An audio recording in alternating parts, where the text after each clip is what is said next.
should Matria and them come and arrive and take over our government and have Cheney and Bush arrested for their warmongering crimes. So watch for Al Gore. He hasn't gone anywhere. You know what I want to do is go over this top 10 beast list that I posted on my website this week. And these are the 10 most dominant beasts that I have found in all of my research over the years and in the codes. And I'll tell you who the biggest dominant beast is out of all of them. And I think it's going to shock a lot of you. Maybe, if you're used to being around me, it won't. George Bush Jr., possible Antichrist candidate. He has the fake death code and return in his name. He is very dominant. The Old Testament prophets prophesied that the king of Babylon would be the last days beast. And so Babylon being the United States of America, or will it be a combined European Union power? So that's why I'm looking at, who are the kings of Babylon today? It would be George Bush Jr., and it would be Javier Solana. So the last days Antichrist is going to be a king of Babylon. And people say, well, he has to be a Jew. Well, look how many people are Jews already. And Hitler was a Jew. All you got to do is have Jewish blood. And so, don't let little legalistic things in the scriptures twist your line of thinking all the way around, and be open for all types of interpretations. Don't get yourself stuck in a corner. Al Gore, possible AC, operates behind the scenes for now.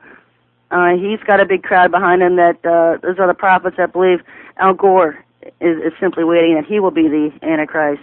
Javier Solana, again, this guy is instrumental in the EU. He's behind everything in Bible prophecy that we're familiar with. He's behind the Oslo Peace Accords.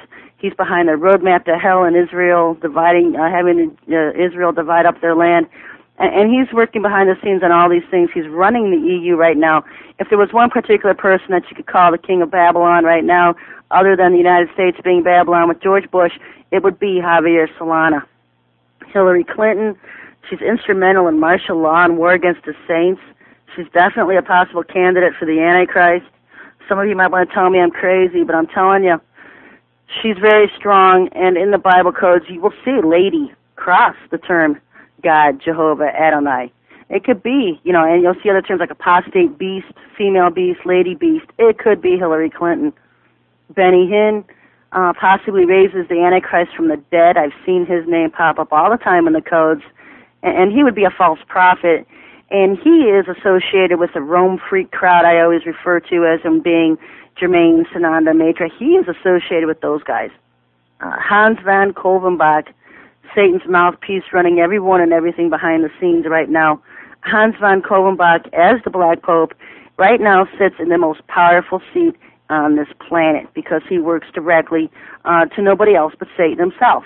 Lucifer's seat is at the Vatican, and in particular works through this Black Pope position, and that Black Pope position is being held by Hans van Kolvenbach.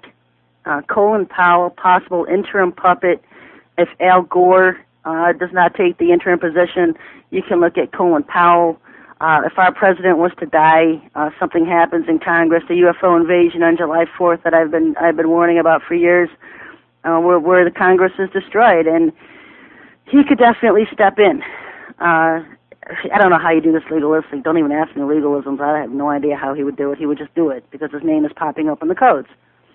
Matria, false prophet. He's a murderous freak. I've told you he's the hatchet man. He's going to come as the false prophet.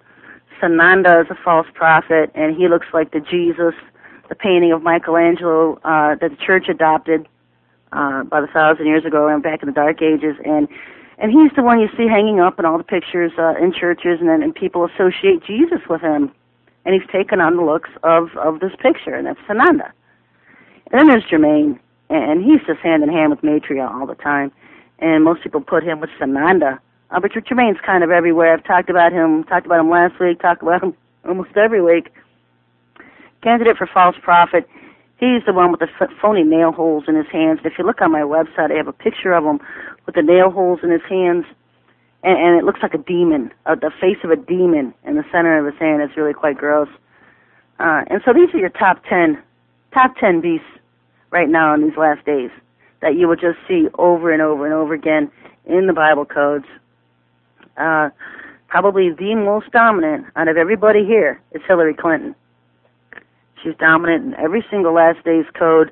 She's dominant every time you see the believers being persecuted or martial law, you will see her name. And so, don't discredit her just because she's a female.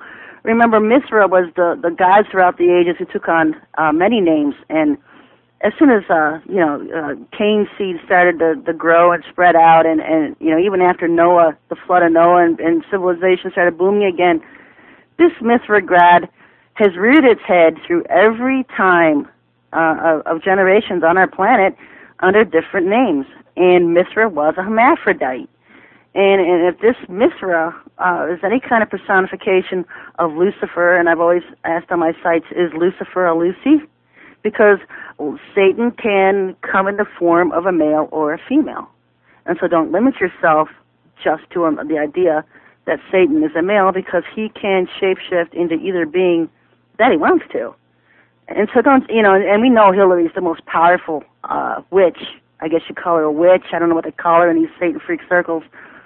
But she's the most powerful. I've heard she's second only to George Bush Sr., and she's probably shaking her head no. Because, she's just, as far as the occult world is concerned, definitely one of the most powerful. And so don't discredit her, folks. He'll just, end up hitting you upside the head later if you do. The Bible declares in the last days that the rally cry will be peace when there is no peace. The Bush cartel and the neocons have worked with the Illuminati in overtaking all of the nations of this earth, installing their governments with New World Order controlled pawns, and establishing their goal for a worldwide global government. And those who refuse to go along with their agenda are replaced by those who will. And we saw that with Nicaragua. We've seen it with other third world nations around the world over the last 10 years. These little countries and islands and nations who refuse to go along with the New World Order, our military goes in and replaces their government. And they're not telling the American people what they're doing.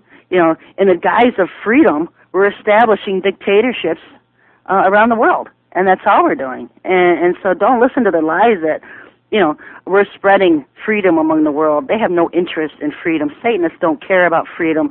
Satanists want control and slavery.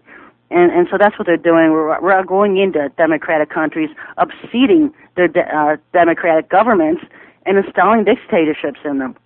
So that's what the black and white is, folks. Bush's claim of taking democracy to this world is nothing but a cover for his real aims of forcing a Luciferian global government upon the world, whether the world wants it or not.